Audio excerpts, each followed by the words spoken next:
I want to talk to you about what is the reality of sihr. Why does it occur? What is the haqiqah, we call it in Arabic. Where does it come from? Sihr is very easy to understand if you understand the psychology and the physical differences that men have from jinn. If you understand the jinn and the world of the jinn, you will understand sihr. Because sihr is the overlap between the world of men and the world of jinn.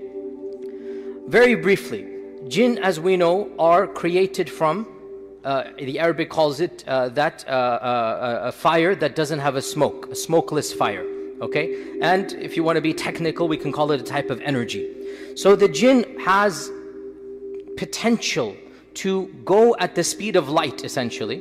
The jinn has the potential to go through physical barriers because the jinn is not material. The jinn is not flesh and blood. The jinn is not matter. The jinn is energy. So the jinn can go through material at the speed of light. And the jinn, because it doesn't have a form, a lot of people say, what does a jinn look like? What does a ghost look like? What does it look like? And the response is, it doesn't look like anything. It can take on any shape. It's not a physical matter. It can take any shape it wants to and be a man, be a dog, be anything. It doesn't have a particular shape. So the jinn has the physical power to be much faster than man and to go through physical barriers because it's energy. Like we have the waves of the telephone come through the walls of the masjid, so too the jinn can go through and come out, not a problem. Additionally, the jinn, very interestingly enough, and we learned this from the story of Sulaiman, it has a very, very amazing power. I say Einstein's theory is proven in the story of Sulaiman. In the story of Sulaiman, we learned that the jinn even has the power to transform matter into energy and to take that energy from one place to another and retransform it back into matter. In other words, E equals MC squared can be proven in its own way. In other words, what can the jinn do? According to the story of Sulaiman, the jinn went from Jerusalem and to Yemen and took promised to do this and said, I can bring the throne back to you before you stand up, right? So the jinn said, I can go all the way to Yemen and within a millisecond, before you stand up is a millisecond, within a millisecond, I will bring that throne. The throne would have been bigger than this podium behind us, bigger than this stage. It's a throne that was magnificent. Allah says in the Quran, وَلَهَا عَرْشٌ عَظِيمٌ. The jinn said, I'll bring it back for you by the time you stand up and you'll have it in front of you. And the throne would have come, I mean, you're not going to see the chair flying in the sky. The jinn would have taken the throne and somehow, in a way that Allah knows best, take it in its hidden energy form and then bring it all the way to Jerusalem and then retransform it back into the throne. The jinn had the capacity to do that. The fact that Allah mentions, the fact that this was impressive, the fact that all of the jinn, only one stood up, it kind of sort of shows this is the pinnacle of what a jinn can do. This isn't your average run-of-the-mill jinn. This isn't the jinn living in Dallas or Houston or California. This is one of the most strongest jinns of the entire world, if not the strongest, telling Sulaiman, I can do that. But the concept is there. The jinn can go super fast speed and the jinn can go through objects. And therefore, when a jinn is able to tell you something that's happening in another part of the world, what's so surprising? Imagine if you had a cell phone and you're speaking to somebody on the other side of the world and the guy tells you what's happening as he describes it. Would you be surprised? No. Similarly, if the jinn is able to just go and tell you there's a hidden treasure over there, why is that surprising? The jinn lives for 1,000 years, maybe on average, or longer than that. Jinns live much longer than men. And so, if some man buries a treasure in the middle of the desert, some jinn knows about it and they'll tell the word, oh, there's a treasure over there. And when it's handy, a jinn is going to say, oh, there's treasure buried over there. He's going to say it to his magician or whatnot, and eventually they will find it. So the jinns have capabilities we do not have. They are faster than men. They are more powerful than men. The average jinn is more powerful than the average man. Again, that doesn't mean they're super powerful. That doesn't mean they're infinitely powerful. Only Allah Azza wa Jal is infinitely powerful. But the average jinn is physically stronger than the average man. I myself have seen a little lady, petite lady, 5 foot tall, literally. It's just a young teenager possessed by jinn. We were doing ruqya on her and 10 men were holding her down. At least 7, when I say 7 men were holding her down, and she's struggling to throw all of them off. And my friend was there in the audience as well, and he grabbed her. He had to, because she was harming people. He grabbed her. What do you call this lock? What do you call that when you grab from behind? Huh? The body lock, right? Like that one. He grabbed her from behind because she was punching men and everything. And this is a little lady. She took her head and she whammed right back on his nose. And the guy is like, what's going on here? So this is, I saw with my own eyes, 5 foot. And she became more powerful than 7 men. But in the end, 7, 8 men eventually did bring her down. She wasn't stronger than all of them. Physically, stronger than the average man, but still manageable. You can bring them down. It's not as if they're all powerful and whatnot. Only Allah is all powerful. So these are there physically. They can do things we don't understand. But it's just like a horse can gallop faster than us. Like an elephant is stronger than us. The only thing that freaks us out is that the jinn is invisible to our eyes. Allah says in the Quran, إِنَّهُ يَرَاكُمْ هُوَ وَقَبِيلُهُ مِنْ حَيْثُ لَا تَرَوْنَهُم. They see you from a paradigm you cannot see them from. They can choose when to show themselves to you. They can see you from their world. We cannot see them unless they choose to show us their world. So there's nothing to be scared about. Allah gave them certain powers He didn't give us. Like He gave animals other powers He didn't give us. But Allah blessed us over the jinn. How do we know this? وَإِذْ قُلْنَا لِلْمَلَائِكَةِ اسْجُدُوا لِآدَمَ فَسَجَدُوا إِلَّا إِبْلِيسَ. Allah told the jinn to prostrate to Adam. Allah preferred the Adam over and Bani Adam over Malaika and Jinn. وَلَقَدْ كَرَّمْنَا بَنِي Adam. Bani Adam have been lifted up and put on the pedestal in the hierarchy of things, and the angels and the Jinn were told to bow down to Adam. Adam is superior to the Jinn. Why? Because Adam has something far greater than physical strength, than speed, than going at the speed of light. Adam has intellect, and jinns don't have that level of intellect.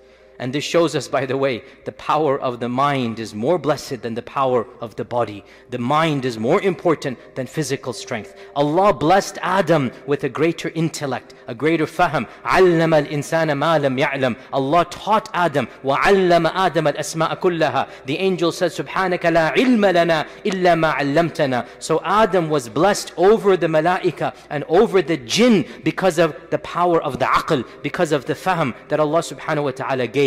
And therefore, intellectually speaking, the jinn are nowhere near as intelligent as men are. Some have said they are like children in their intellect compared to men. And that's one of the reasons why they're so stubborn, as every Raqi knows. Just stubborn, like a toddler throwing a tantrum and not wanting to give up. Hours go by and they're not going to give up. That stubbornness is because of their intellectual capabilities. So the Bani Adam are more intelligent than the jinn, and Allah has blessed them above the jinn. Therefore, the jinns from the very beginning have had what modern psychologists call an inferiority complex. Jinns suffer from a severe inferiority complex because the jinns felt, hey, I should have been there. Allah Azza wa Jal tells us in the Quran that Iblis says, Ana khayrun min. That was supposed to be me. Why did you tell Adam to be the one on the podium? I'm the one that's supposed to be there, right? So the jinns always wanted to be number one. The jinns always wanted to be the best, but they're not. So they suffer from an inferiority complex. Now, given the fact that they have an inferiority complex and yet they are stronger and faster and physically more powerful than men, what is the net result? The net result is there is a world, and that world was a fitna that Allah taught to early man. The story of Babylon, right? وَاتَّبَعُوا مَا تَتْلُو الشَّيَاطِينُ عَلَى مُلْكِ سُلَيْمَانَ وَمَا كَفَرَ سُلَيْمَانُ وَلَكِنَّ الشَّيَاطِينَ كَفَرُوا يُعَلِّمُونَ النَّاسَ السِّحْرَ وَمَا أُنزِلَ عَلَى الْمَلَكَيْنِ بِبَابِلَ هَارُوتَ وَمَارُوتَ وَمَا يُعَلِّمَانِ مِنْ أَحَدٍ حَتَّى يَقُولَ إِنَّمَا نَحْنُ فِتْنَةٌ فَلَا تَكْفُرْ. In the nutshell of a story, that Harut and Marut were angels that Allah sent to the ancient city of Babylon. 5,000 years ago or 10,000 years ago, the earliest city of mankind was Babylon. And Allah sent 2 angels to inform mankind, because this is ilm al-ghayb. Mankind would never have known at all that we can communicate with the jinn. So Allah sent Harut and Marut. And Harut and Marut were angels. And they taught mankind that we are a test from Allah. Do not come close to us. We are a test from Allah. Literally, like the warning signs, the carbon radioactive dating, do not come close.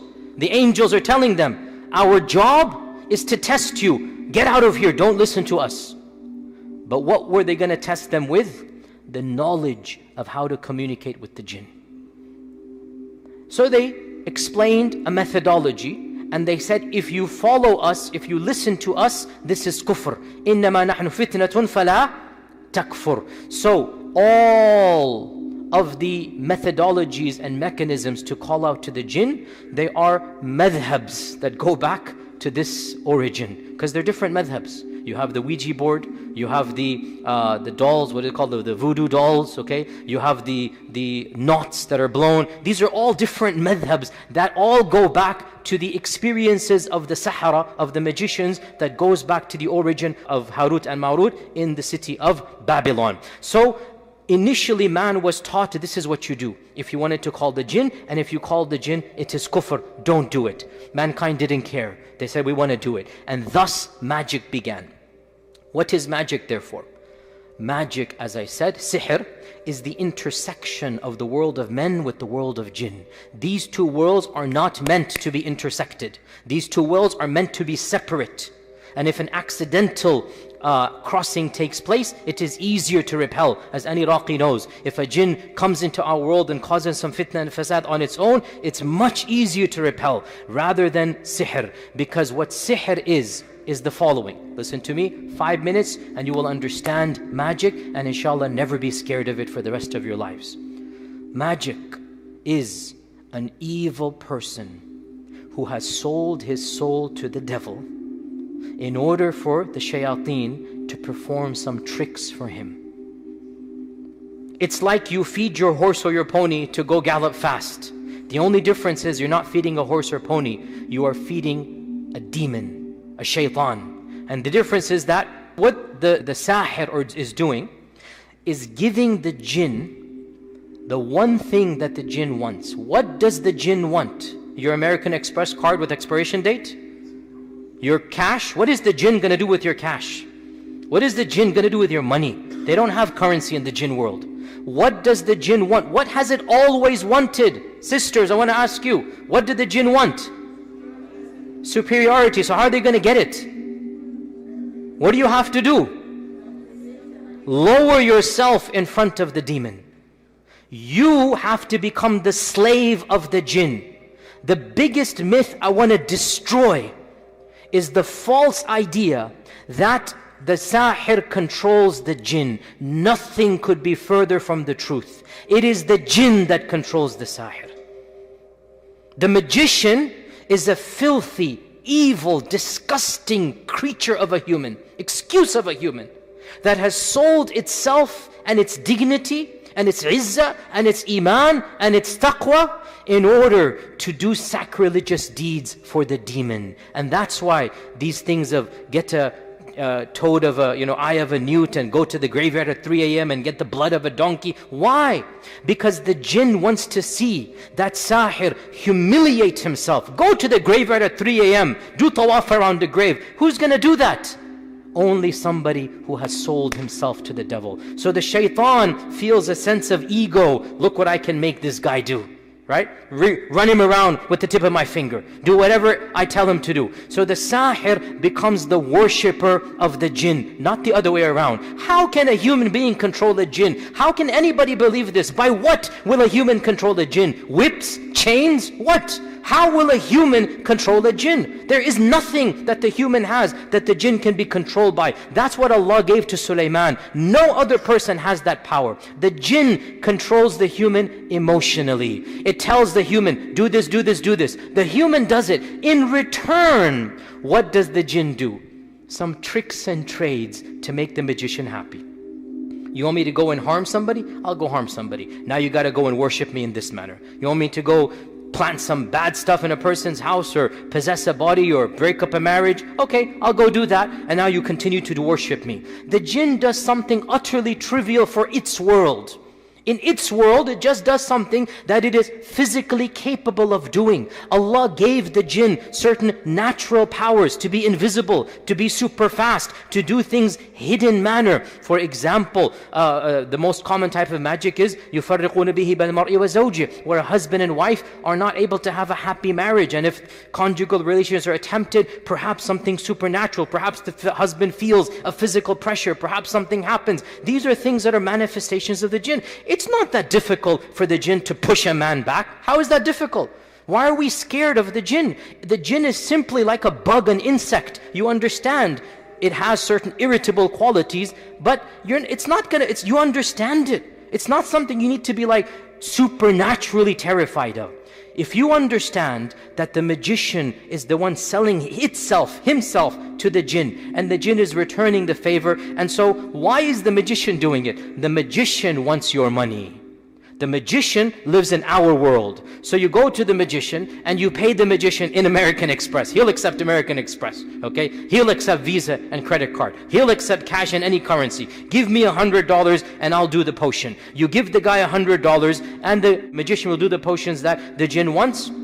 And then the jinn will then go and basically listen to the magician only because it wants more worship being done. Now, another thing we need to know is that jinns work in gangs. Jinns are the mafia. So the magician approaches the godfather, the don. Okay? The jinn approaches the don, the godfather. And the godfather sends its minions. Generally not the one that is approached isn't the one that will go and do the sending. It's the worker class of the jinn. They're the ones that are sent, right? Because the godfather jinn has an entire mafia under his disposal. Thousands and thousands of jinn. And you just send the jinn, so that jinn will then be persistent for years, decades, and live in your house, cause issues. And that jinn is getting whatever recognition, and I don't know their internal currency, but it's getting a benefit from the don. Right? It's getting something from the big guy, and so it's doing what it does, and a lot of times it's also scared of the big guy. A lot of times it's terrified of the big guy. Once I was doing ruqya, and I said to the jinn, after a long time, why are you still here? Just leave. And the jinn said, I can't leave. I said, why? Just leave. And the jinn said, I'm scared. If I go, then he will kill me. Who is going to kill you? The one who put me here. The one who brought me here, meaning the head jinn, whatever the don would be. I'm scared he's going to kill me, he's going to hurt me, so I have to stay here. So internally, they're doing whatever they can and they're getting it done. So bottom line, sihr is merely the intersection of the world of men and the world of jinn. Once you understand the reality of this world, you should not be scared of it in the slightest. It is a nuisance, it is an irritation, but it's not something that brings about supernatural fear. Also, realize this, that the jinn is absolutely terrified of Allah and the name of Allah and the dhikr of Allah and the speech of Allah. The jinn is terrified, and that is why if ever in your life you feel the presence of a jinn, you see something supernatural, it will be terrified if your bravery is manifested to it because of Allah subhanahu wa ta'ala. The fact that you have no fear, and I have experienced this, and I know all of the raqis in the audience know this firsthand. You stare at it straight, and you just say, as the Prophet ﷺ taught us to say, memorize this phrase, Bismillah, Ana Abdullah, Ukhruj Aduwallah. 3 phrases. Memorize them. Bismillah, in the name of Allah. I'm not powerful. I'm not going to do anything. I am connecting with Allah. Bismillah. I am the servant of Allah. I speak with Allah's name now. I'm not speaking in my name. I speak in the name of Allah. Get out, O enemy of Allah.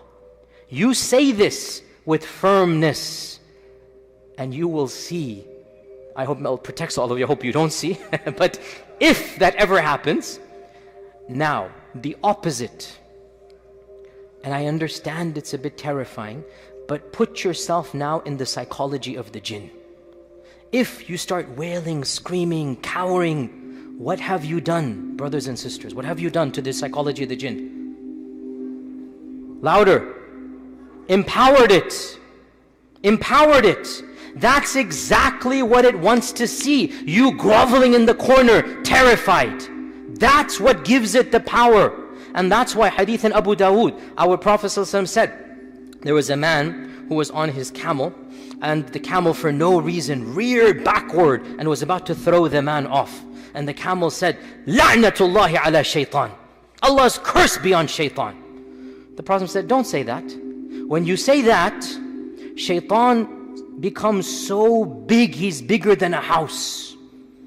Because you have mentioned him as the cause of your animal rearing upwards. Rather, listen to this, say Bismillah, and shaitan will shrink until he's smaller than an ant. This hadith shows us, when you connect with Allah subhanahu wa ta'ala, what you're doing is you are shrinking the power of the jinn.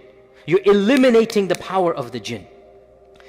The only issue comes with this, we conclude, I know much more can be said, with sihr, it's not that easy to kick it out because there's a binding that takes place. There's a knot that has happened. There's some type of issue. So it requires long sessions with a professional or yourself. Feel free to do it with yourself as well, but just know what you're doing. Ask us, an expert or whatnot, and you can do ruqya on yourself. There is no easy way to battle sihr. Have you guys done the symptoms of sihr? Have you done the symptoms of sihr? Number one symptom of sihr is bizarre, scary dreams. Number two symptom of sihr is you feel somebody is there when nobody is there. You're conscious, there's an entity or a power. Number three symptom of sihr is inexplicable problems or disasters that cannot be explained.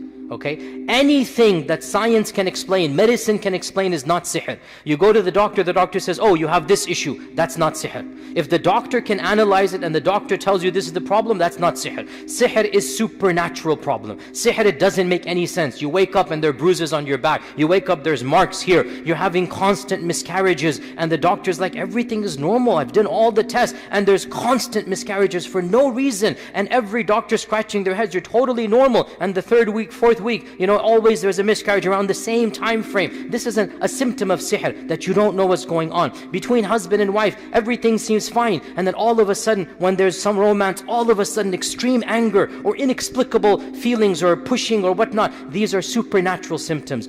When these exist, and only when you find them, otherwise if these symptoms don't exist, it's not sihr. I have to say this, most of what we think is sihr is our imagination. It's not actual sihr. So if you are not sure about a supernatural sign, then assume it is not sihr. There has to be something palpable. Bottom line with this, we conclude, don't be scared of these entities. They are creatures of Allah like all other creatures. And if you turn to Allah, you are more powerful than these creatures. These creatures are terrified of iman, of taqwa, of dhikr, of the Quran. They can't stand it. And if you show fear, that fear empowers them. If your heart is trembling, cover it up and speak with a voice and say, Bismillah, I speak to you in the name of Allah. I am the servant of Allah. Get out of here, enemy of Allah. You say this with iman and thiqah, and you are going to be the one who is powerful. Allah says in the Quran, وَلَا يُفْلِحُ السَّاحِرُ حَيْثُ أَتَى. The magician will never be successful wherever he comes. The one who does dhikr and the Quran, the one who turns to Allah, will always be the one who wins over sihr in the short and in the long run. May Allah Azza wa Jal protect all of us and our families and loved ones. May Allah subhanahu wa ta'ala allow there to be barriers between us and the world of the shayateen. May Allah subhanahu wa ta'ala give us all righteous children and righteous grandchildren that are firm upon their iman and are protected from the world of the jinn and the shayateen. Wa jazakumullahu khairan. Wassalamu alaikum wa rahmatullahi wa barakatuh.